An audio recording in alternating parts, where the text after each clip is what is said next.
Alright, so today's lesson is going to be on converting decimals, but before we go into that, give the warm-up a try. Pause the video if you need to, solve the warm-up problems, and then come back and start the video up again. I'll go ahead and give you the answers. The first problem is considered to be irrational because that decimal, as far as we know, never ends or it never repeats. Negative 8.16, that is considered to be rational, and it can be written as the fraction negative 204 over 25. Right? It's rational because it can be written as a fraction. Number 3 is rational. It can be written as the fraction 34 over 100, which should then reduce down to 17 over 50. Because I know that I can write that as a fraction, I know that it's rational. And the negative square root of 2, we know that that is irrational. If you plug the square root of 2 into your calculator, you'll get a decimal that never ends or never repeats. So today we're going to be looking at converting decimals. Basically, we're going to take a decimal and we're going to turn it into a rational number. We're going to write it as a fraction. So that's really going to be the focus today. Converting terminating decimals into rational numbers. The steps are written up here at the top for you. You want to find the place value, and then that tells us what becomes our numerator and our denominator. Biggest thing here, though, is you have to remember your place value for your decimal points. It goes tenths, hundredths, thousandths, and we don't really need anything after the thousandths. But there is no ones place for decimal place value. It actually starts with the tenths place. So for instance, number 1, back to the pen, there we go. This 7 is in the tenths place. So therefore, my fraction would be 7 over 10. My fraction cannot reduce, so I leave it as 7 over 10. Number 2. In number 2, we're going to take the whole number in front of the decimal, and we're going to make that the whole number as part of our fraction. This 5, the 0 is in the tenths place, so the 5 is in the 100ths place. So that gives us 3 and 5 over 100, which reduces to 3 and 1 over 20. Divide top and bottom of the fraction by 5. Over here with number 3. Again, the 2 is going to come out in front and make the whole number in front of our mixed number. The 3, this time the 3 is in the thousands place. So we're going to end up with 93 over 1,000. 93 over 1,000 doesn't reduce, so this becomes your final answer.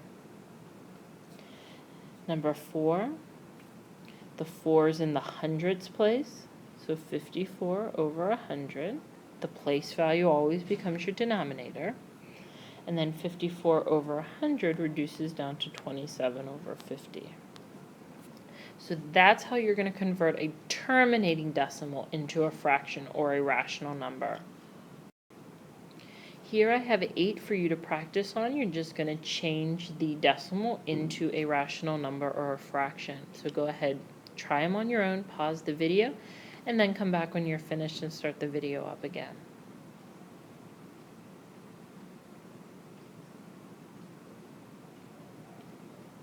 Now that you've tried them on your own, let's go over the answers. All of these are rational numbers, so all of them can be changed into fractions. 1 is going to be 63 over 100. 2 is going to be 7 and 3/5 when you finally reduce it down. 3 will be 19 over 1,000. It does not reduce. 4 actually starts out as 895 over 1,000, and that will actually reduce its way down to 179 over 200. Divide top and bottom by 5. 5, your final reduced answer would be 51 over 500. You would need to divide top and bottom by 2. 6 is going to be 1 and 2/5. 7 is 3 and 13 over 20. It does need to reduce down to 13 over 20. And 8 is going to be 3 over 25 as our final answer. So now that we've changed terminating decimals into rational numbers or fractions, now we need to actually convert repeating decimals. So here's how it works. We take the number of the repeating digits and place that number in the numerator and place the same number of 9s in the denominator. It's really not that bad once we get into it. So, starting with the first one, the 9 and the 3 repeat. Okay, the 9 and the 3 repeat. So the 9 and the 3 are going to become our numerator.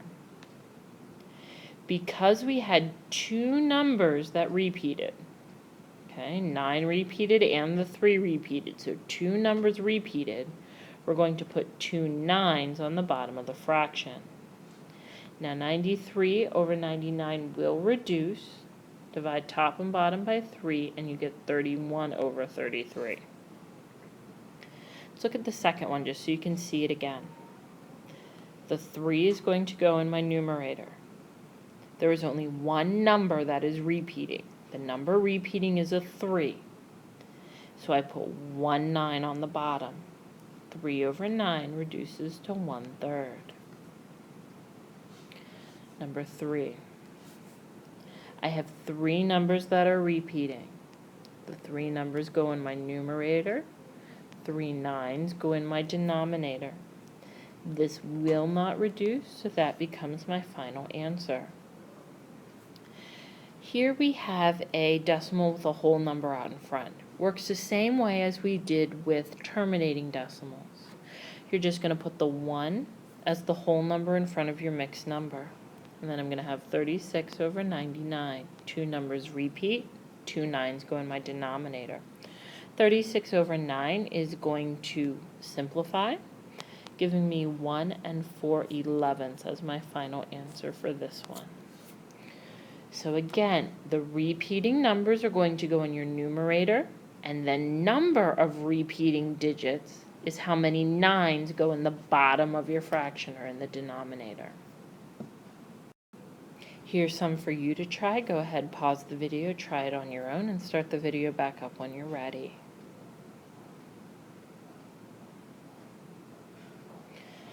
So number 1 is going to be 8 over 9 because there's only one number repeating. 2 is going to be 7 over 9 because there was only one number repeating. 3 is going to be negative 4 over 9. The negative just comes along for the ride. And for number 4, we're going to get negative 9 2/3. You start with negative 9 6 over 9, which reduces down to 2/3 then. 5 is going to become 4 over 33. 12 over 99, divide top and bottom by 3. 6 will become negative 1 and 4 over 11. It's just like the problem we did on the last example, number 4, except this time I made it negative. 7 is going to become 299 over 333. 897 over 999. Actually, both will divide top and bottom by 3. And the last one will be 2 and 707 over 999. And then for the homework, actually, this is actually not the correct homework. You would actually have a worksheet. So hopefully you have the worksheet in front of you, or if you're just kind of doing this to review, hopefully you've done the worksheet already and you can go back and look at that and review.